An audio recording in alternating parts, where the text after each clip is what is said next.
Imagine a peaceful Anglo-Saxon village, the gentle rhythm of life undisturbed for generations. Smoke rises from thatched roofs, and the sounds of farming and fellowship fill the air.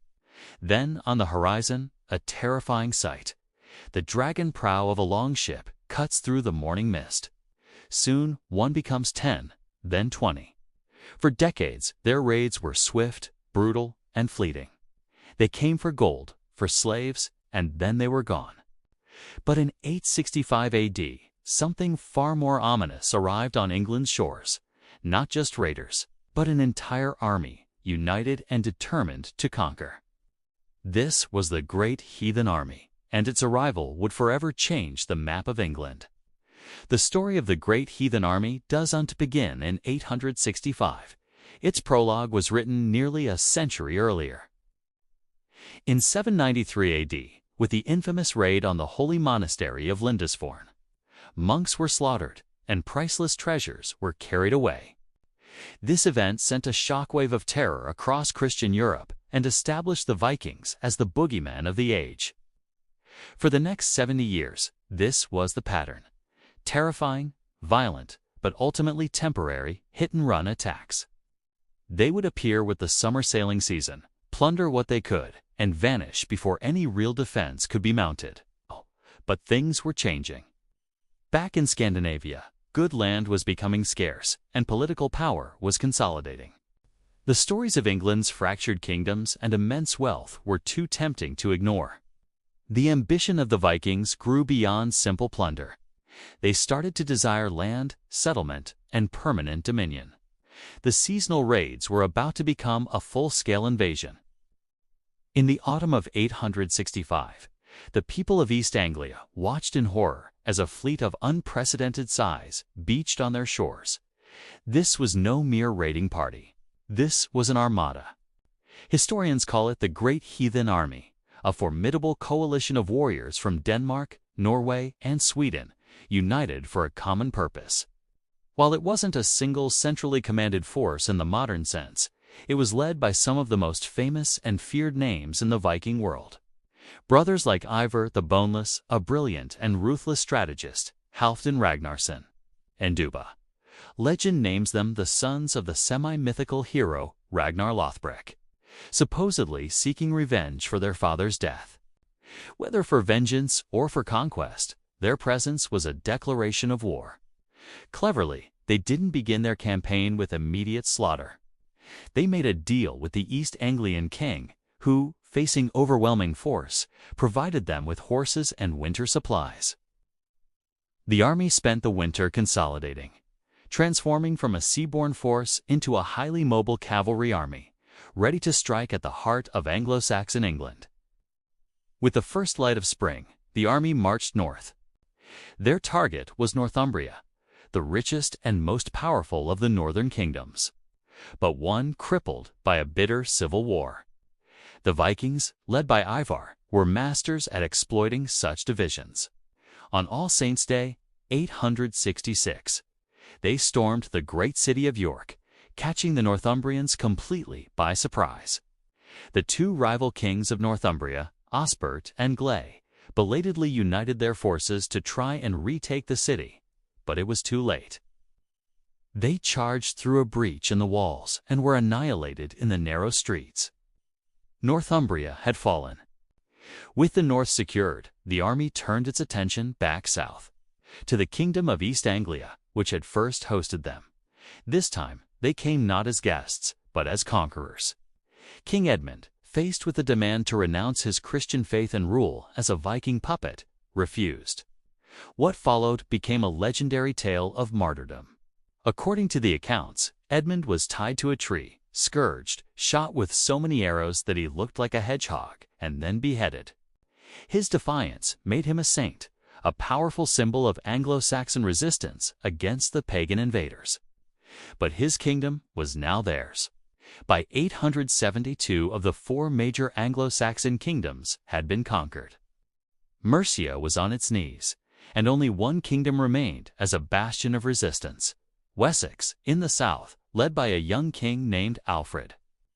The Great Heathen Army, now under the command of a leader named Guthrum, swept into Wessex, confident of a swift victory. At first, it seemed they would get it. Alfred and his army suffered a series of devastating defeats. The Vikings seemed unstoppable.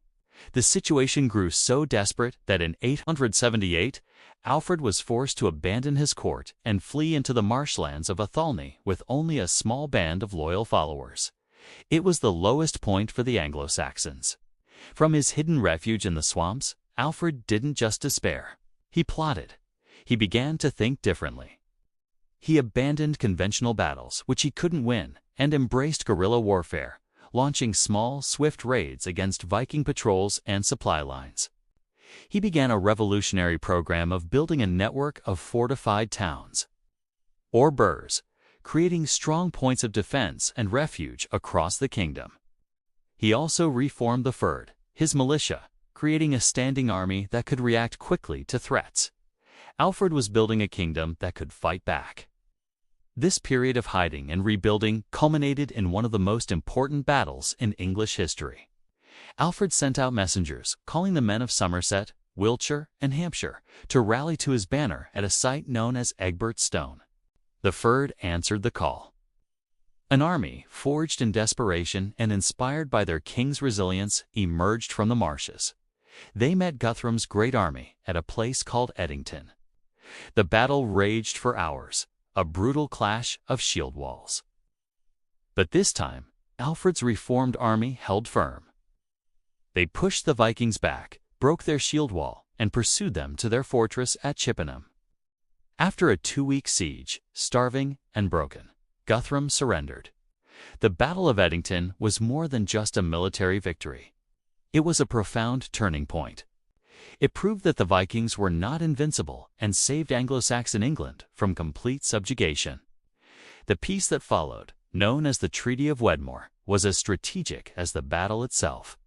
Alfred didn't just execute his defeated enemy. Instead, he made an extraordinary demand.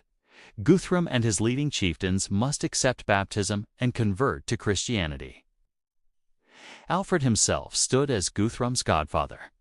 This was a masterstroke.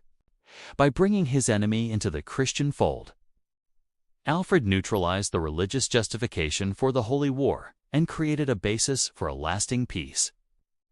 The treaty formally divided England. The south and west remained under Alfred's control, while the north and east, the territories conquered by the Vikings, were officially recognized as the Danelaw. Here, Viking law and customs would hold sway. This wasn't a defeat, but a pragmatic acceptance of reality. The Vikings were here to stay.